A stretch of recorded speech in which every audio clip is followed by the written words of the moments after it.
Ndabaramukije mwese mwebwe muriko muradukurikirana, mbahaye ikaze muri kino kiganiro cacu ukwizera guhindura ibihe.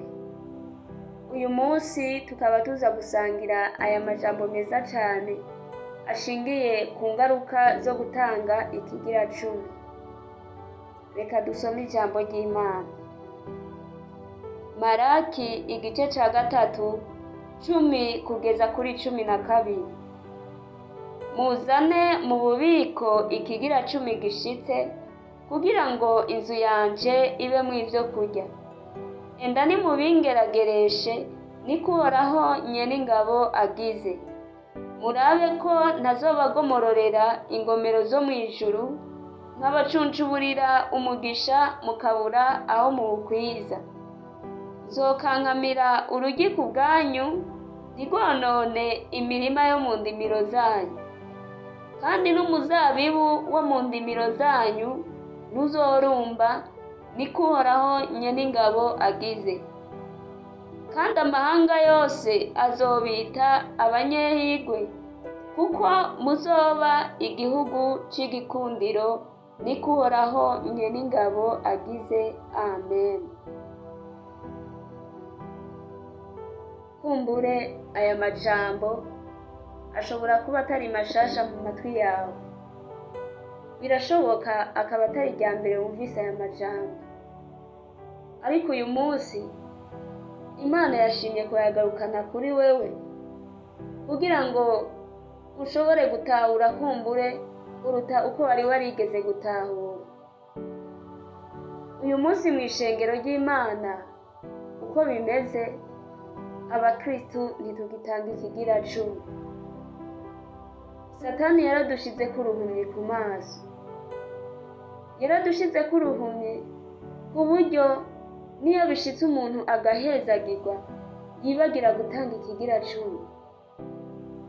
Niyo bishitse umuntu agahezagirwa yirengagiza gutanga ikigira cumi, tukavyirengagiza. Satani yaduteje ubugunge bwo mu mitima. Aho umutwe w'amajambo uravuga ngo abagunga Imana. Satani yaraduteje ubugunge bwo mu mitima. Iri jambo ry'Imana abakozi b'Imana benshi basigaye batinya no kuryigisha,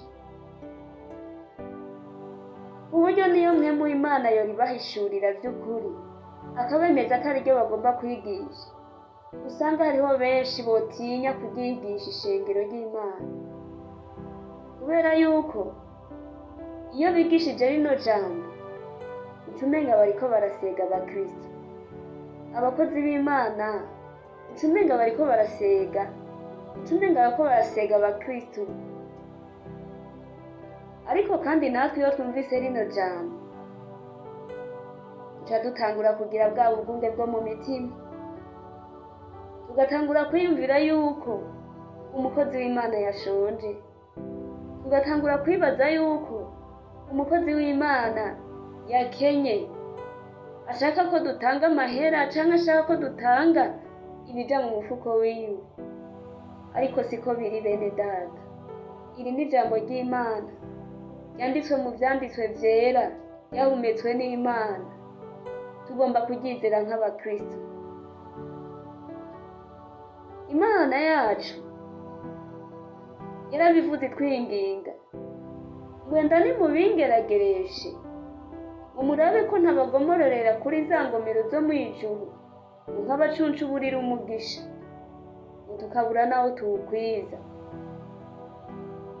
Imana yaratwingize, yararavye mu mitima yacu, irabona yuko kwizera kwacu kugoye, iravamwo iratwinginga, iravuga ngo enda nimubingeragereshe. Nshuti yanje, muze tugerageze Imana. Twama turiko turasenga, twama turiko turatakamba, tuja ku karago, twinginga, dusubira, twiyiriza, dusaba Imana, Mana nkorera ibi, Mana nkorera biriya, Mana kora ibi na biriya. Tugasenga, tugasubira tugasenga. ariko tukibagira yuko urufunguzo rwo guhezagirwa, urufunguzo rw'umugisha, tukibagirwa yuko ari twebwe turufise, ariko twizibiriye ko twebwe ubwacu twarizibiriye ko, twariyugariye ko ntidutanga ikigira cumi. Umugisha w'Imana nawe ukaba kure yacu. Abantu dufise amatelefone, hariho ijambo dukunda gukoresha tuvuga ngo ni modo pasi. Iyo ufise telefone yanje canke iyo ndaguhaye telefone yanje nakubwiye modo pasi, ushobora kwinjiramo indani ngo ushobore gukora ikintu na kimwe muri telefone, ntibikunda. Ariko iyo ndakubariye modo pasi, ushiramwo ya modo pasi maze ukugurura ukinjira indani, ukeneye gutelefona ugatelefona, ukeneye kwandika message ukandika message, ariko aho ni mu gihe nakubariye modo pasi. Rero bene data, utanga ikigira cumi nokigereranya na modo pasi yo kuronka umugisha, nobigereranya na modo pasi. Iyo umuntu atanze ikigira cumi yitege kubona umugisha w'Imana, kuko Imana niyo yavuze ngo tuyigerageze, izotugomorera kuri za ngomero zo mw'ijuru, izotugomorera kuri za ngomero zo mw'ijuru ngo turonke umugisha tuwure naho tuwugwize. Muze dutange ikigira cumi, tugitange tunezerewe, dutange ikigira cumi bivuye ku mitima yacu kandi twizeye Imana yacu, tuzobona umugisha uva ku Mana.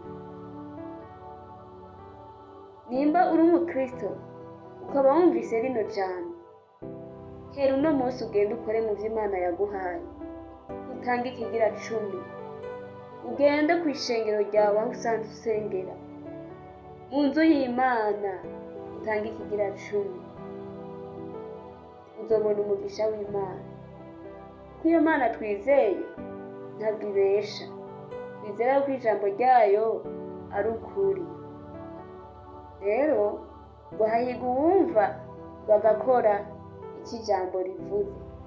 Muze dukore icyo ijambo rivuze, muze dutange ikigira cumi mu nzu y'Imana, muze dutange ikigira cumi, tuzobona umugisha w'Imana, tuzohezagirwa na vya bindi byose twasengera, tuzobona imiryango yuguruka, tuzobona Imana igenda itugirira neza, itwishura kuko hari icyo twakoze. Imana niyo yadusabye ngo dutange ikigira cumi. Nitwayumvira tukayubaha, tukumvira ijambo ryayo, tuzobona ingaruka yayo. Rero dutange ikigira cumi mu nzu y'Imana, maze twibonere wa mugisha utagabanije. Wewe wumvise aya majambo, Imana iguhezagire cyane, ubandanye no kunezererwa ibiganiro vyacu, kandi usangize n'abandi ibi biganiro. Yesu aguhezagire.